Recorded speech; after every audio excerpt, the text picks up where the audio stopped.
Na infância eu era a mais negra, né, da minha família.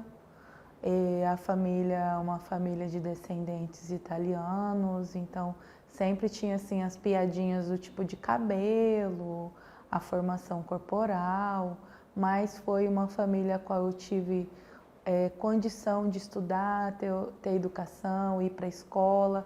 Na escola, o preconceito maior era a questão da minha família, a maior parte serem brancas e eu sempre a mais negra de todas as piadas na escola com relação à cor, falando que não eram meus pais, nem minha mãe, nem meus irmãos.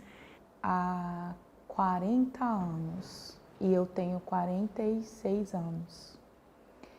Eu sou de uma família de pessoas negras e pobres da região do Cochipó. E aos 6 anos de idade eu fui adotada, então hoje eu carrego o nome Joyce Lilian Lombardi. Sou da família Santos, minha mãe biológica se chama Eurides Costa, o meu pai biológico Edmilson dos Santos. E numa época muito difícil na infância, onde minha mãe teve que fugir de casa por violência doméstica, porque a lei de violência doméstica ela é algo novo, né? Tem menos de 20 anos.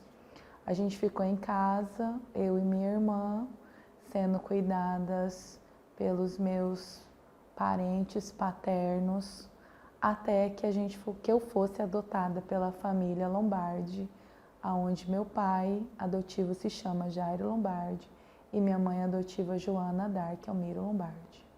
E aí eu nasço de novo em documentação, menina preta da periferia, né? Como Joyce Lilian Lombardi. Então, mas tudo assim era ligado muito mais à cor da pele, porque embora eu não seja uma pessoa negra retinta, mas eu era a negra mais retinta do grupo familiar que eu vivi, né? Então, aí veio a adolescência, né, os enfrentamentos de adolescência comum de um adolescente no meio, porque eu tive a oportunidade de estar numa casa onde eu tinha condição de estudar e ter tudo o que eu precisava, mas às vezes isso era tido assim como um dissabor para alguns, então o preconceito sempre foi algo que viveu comigo, até eu me entender dentro do processo, me identificar como uma mulher negra, me identificar como uma pessoa de uma classe social diferente. Em que sentido que eu falo? No sentido das oportunidades e eu também, como uma pessoa preta, aceitar as condições que eu tinha de fazer os meus processos de estudo, aprendizado e todas as outras coisas. Parece que tudo é muito simples, mas a gente é muito cerceado dentro do processo educacional, mesmo que você tenha uma boa família, mas a cor da pele ainda é um tabu para muitos. Então, hoje eu socialmente sou conhecida como Mãe Joyce Lombardi, né? Busquei durante os processos da minha vida fazer a reintegração, porque a família é a família que nos cria, nos cuida, nos dá amor, sim. Recebi muito amor, respeito, cuidado e zelo da minha família, família Lombardi. Porém, nós como comunidades negras, fica muito a questão da ancestralidade, as nossas heranças, a nossa cultura, as nossas raízes. E eu comecei a fazer as minhas bases de pesquisas com essas referências com mais de 20 anos, buscando curar essas, porque a mulher negra ela é cerceada pela sociedade, ela é impedida de muitos caminhos e os meus não foram diferentes, embora eu tenha tido alguns caminhos possíveis. E partindo daí a gente foi buscar as histórias da nossa estrada e fazer as reconexões. E nessas reconexões eu me tornei uma mulher de culto tradicional brasileiro, o culto de candomblé, embora na minha infância eu era muito cuidado pelos... Eu acho importante dizer isso, porque a minha superação ela só só se iniciou partindo do momento que eu me reconheci como preta, que eu me entendi dentro desse lugar e sabia quais os passos que eu deveria dar, e partindo daí a gente foi buscar a prioridade, que é a nossa ancestralidade. E aí dentro desses lugares onde nós somos cuidados por ancestrais pretos velhos, lá batizada, cuidada, e aí comecei um novo caminho, uma nova estrada, uma nova história. E nessa nova história de superação, ela vem retomando o caminho, enfrentando a questão do racismo, porque daí, além do racismo estrutural, a gente tem um racismo religioso.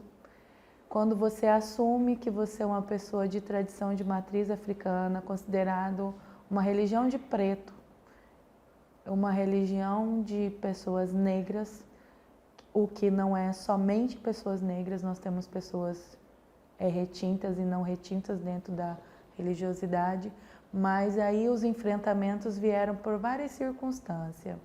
Aí comecei a trabalhar também pela questão do direito da mulher, buscando informação, formação, entendimento, compreensão, fazendo parte dos conselhos de direitos humanos, conselho de direito da mulher, conselho de promoção de igualdade racial, que eu acho extremamente importante, porque partindo de lá nós começamos a dialogar as ações afirmativas que pudessem chegar às comunidades tradicionais de matriz africana. Como uma mulher preta da tradição, a gente também passa por violência de gênero. Então, a minha superação, ela acontece todos os dias. Nós temos as redes sociais, a qual a gente usa para dizer às mulheres pretas da tradição, às meninas e todas, que podem sim alcançar seus objetivos. E a minha maior vitória foi alcançar minha casa. Quando eu tinha 40 anos, eu consegui levantar o meu barracão, construir a minha casa, estruturar a minha família e restaurar, porque dentro do Brasil a primeira dignidade é a moradia. E a gente sabe que não é um caminho fácil a se percorrer, e se levantar uma moradia ainda com um barracão de candomblé, de tradição de matriz africana, também não foi fácil, mas a gente conseguiu alçar isso, para além desses trabalhos nas lutas coletivas e principalmente da rede de proteção aos povos de comunidades tradicionais, a qual nós também tivemos a oportunidade de fundar, para garantir que outras mulheres também tenham seus direitos respeitados. A gente também colaborou com a construção do Conselho Estadual de Povos, pensando em todas essas cerceações para que tivessem seus direitos.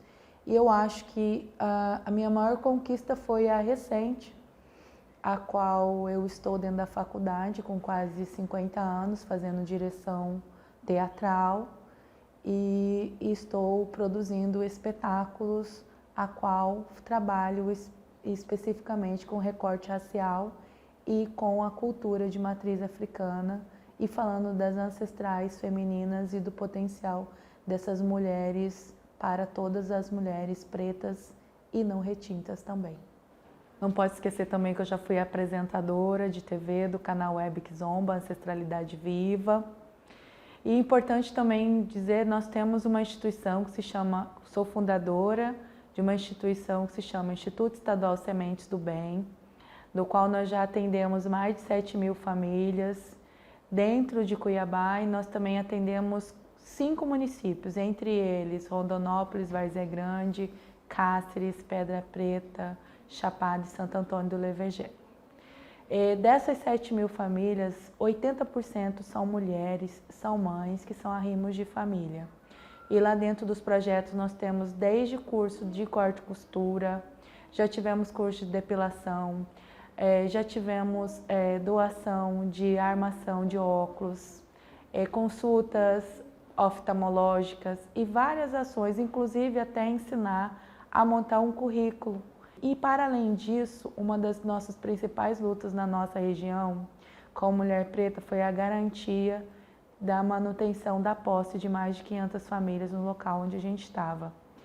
E hoje eu sou uma agente cultural. Todo o nosso processo, todo o nosso trabalho dentro da nossa história de matriz africana, ele se tornou espetáculo, se tornou peça teatral, se tornou recortes dentro dos canais que nós tivemos acesso a trabalhar. E nosso último trabalho foi o Festival de Axé Teia Ancestral, um processo que nós passamos na CECEL, da qual nós tivemos dentro desse projeto oficinas de costura, onde nós ensinamos nossas mulheres e as pessoas que se colocaram à disposição para aprender a fazer as roupas tradicionais de matriz africana, que é um mercado extremamente importante no estado de Mato Grosso, bordar, montar, costurar, e depois de tudo isso, nós colocamos dentro de um palco o espetáculo chamado Raízes Ancestrais.